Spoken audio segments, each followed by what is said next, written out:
नमस्कार, मैं हूं आपके सुनांचल तिवारी। आप देख रहे हैं वक्त हो गया है खबरों की खबर का। देश में कोरोना का कहर लगातार जारी है। जनता से लेकर राजनेता सब इस महामारी का लगातार शिकार भी हो रहे हैं। सरकार कोरोना पर लगाम लगाने के लिए हर संभव प्रयास भी कर रही है, तो वहीं डॉक्टर लोगों की जान बचाने के लिए ना खुद की परवाह कर रहे हैं और ना ही अपनी जान की, चाहे वो एलोपैथिक डॉक्टर हो या कोई सामान्य डॉक्टर।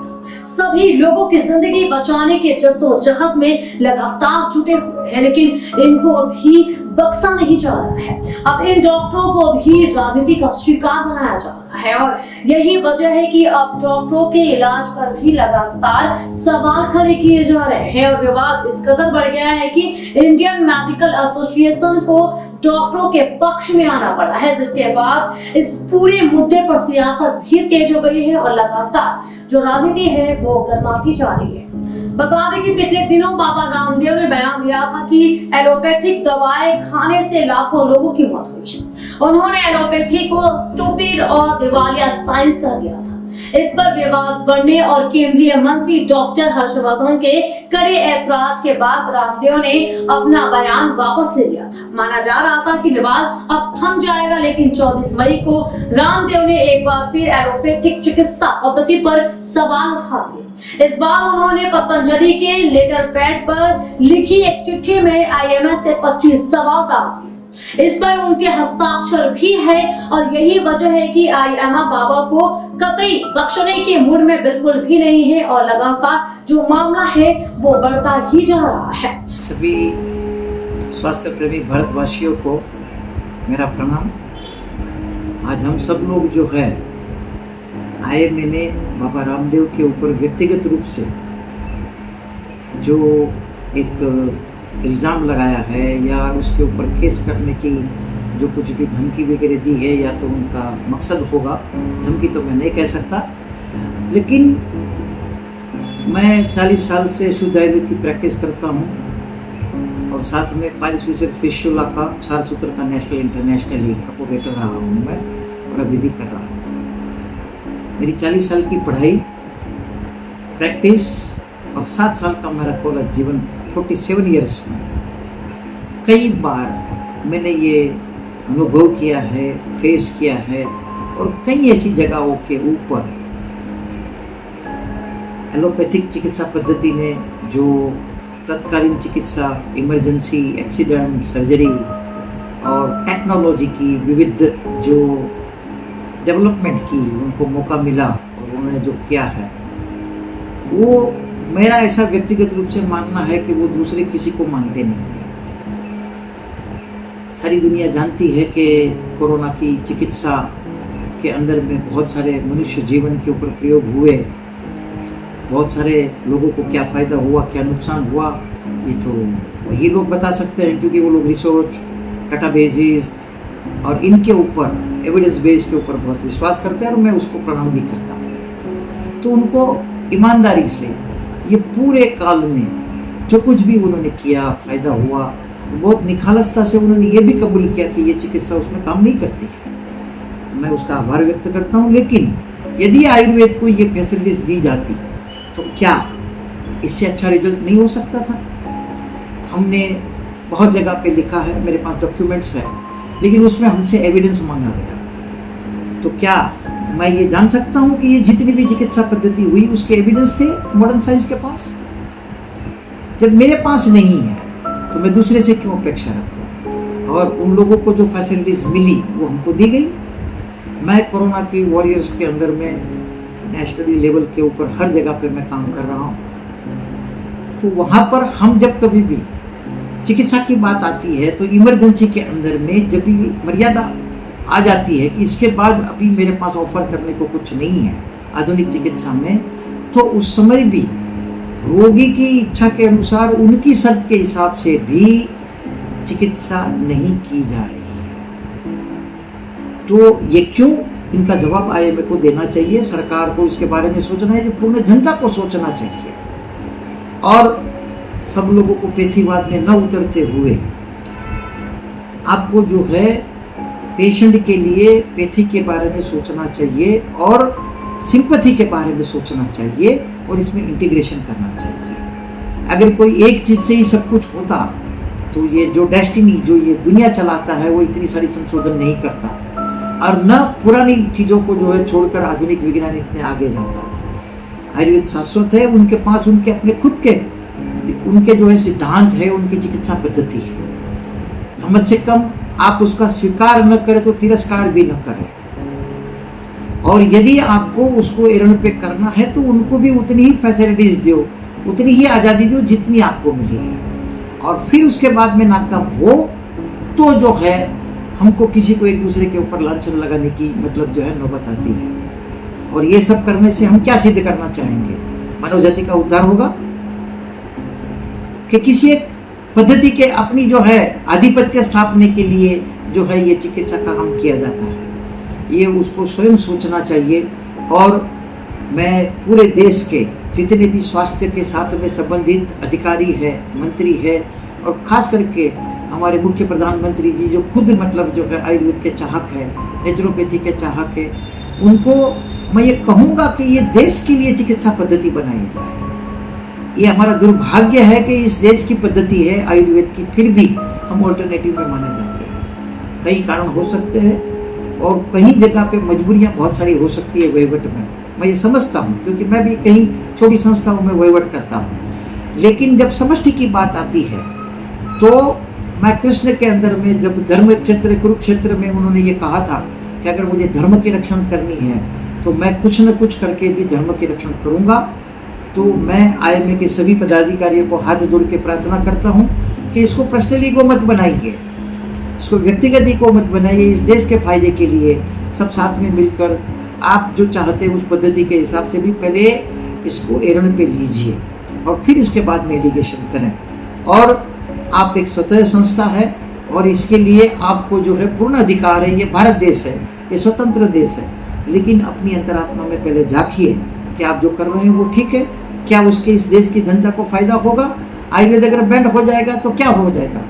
क्या ये समझते हैं कि जब इतने सालों से हम दुर्भाग्यवश हम गुलाम रहे, इतने साल में भी आयुर्वेद को जो है मतलब कोई खत्म नहीं कर पाया, तो हम क्या समझे इसको? आपको पसंद नहीं है, ठीक है, कोई बात नहीं है, आप उसके लिए खुद करिए ना। हमको क्यों बोलते हैं आप सिद्ध करें? चोर को सिद्ध करने के लिए बोलना पड़ता है कि भाई तू चोर नहीं है। तो आपको मैं ये रिक्वेस्ट करता हूँ कि आप इसको जो है फिर से सोचें और इस देश के हित के बारे में सोचें। धन्यवाद। ठाकुर जी सबको सद्बुद्धि दे और इस देश का भला हो और हम जल्दी से इंटीग्रेशन के साथ में इस देश को कोरोना मुक्त करें। नमस्कार, I am Ved Vinod Mehta, manufacturing, consulting and dispensing Ayurvedic medicines in Mumbai since 35 years.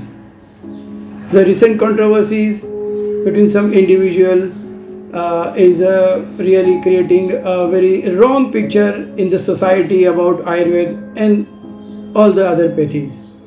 So I request all the common people, please don't get indulge yourself in such controversies, as Ayurveda is also authentic medicine science.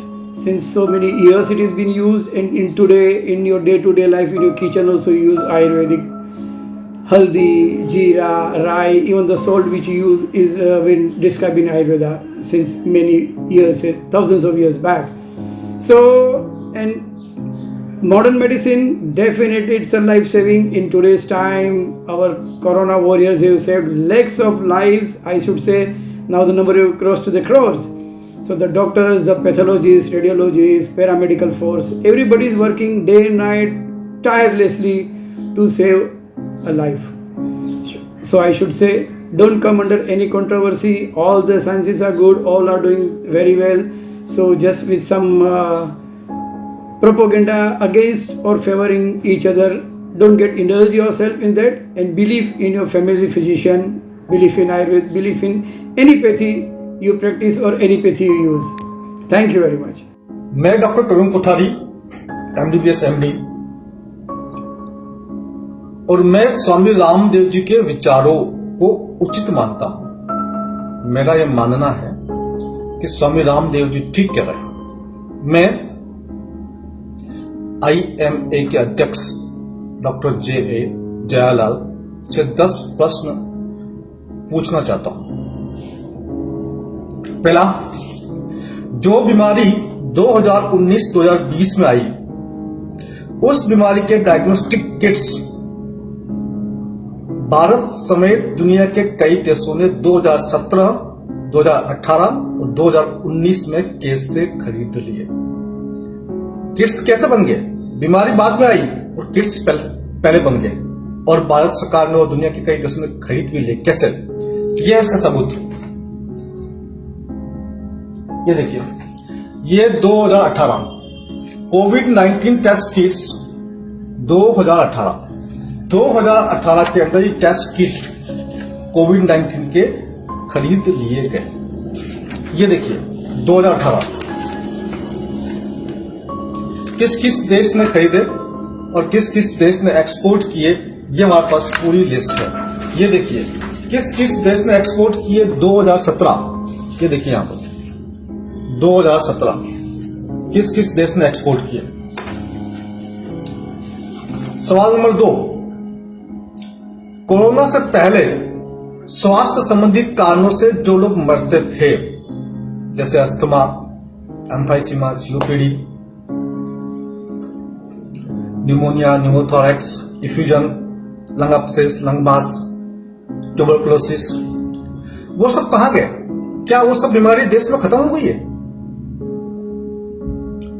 सवाल number 3, corona virus की size 100 nanometre और mask की pore size, छिद्र जो mask में होते हैं, उनकी साइज 300 से लेकर 1000 नैनोमीटर है। तो फिर मास्क प्रभावी कैसे था? सवाल नंबर 4, रेमडेसिविर, इंटरफेरोन, हाइड्रोक्सीक्लोरोक्विन जैसी खतरनाक दवाइयों से जो लोग मरे, उनके आंकड़े सार्वजनिक करें। आपके पास नहीं है तो आपने अब तक सरकार से क्यों नहीं मांगे? सवाल नंबर 5, मास्क पहनने से ऑक्सीजन लेवल कम नहीं होगा, ऐसा कोई शोध आपके पास हो, किसी कहीं आर्टिकल पढ़ा हो आपने, किसी मेडिकल की बुक्स में पढ़ा हो, तो हमें बताइए। सवाल नंबर 6, सर्जरी की जनक आयुर्वेद है। सर्जरी आयुर्वेद की जनक है। आयुर्वेद ने सर्जरी का आविष्कार किया है। तो फिर आप लोग उनके इस अधिकार को क्यों हड़पना चाहते हैं? तो आविष्कारक है, उनको तो पूरा अधिकार मिलना चाहिए। आप किस आधार पर कहते हैं कि यह एलोपैथी साइंस की वजह से?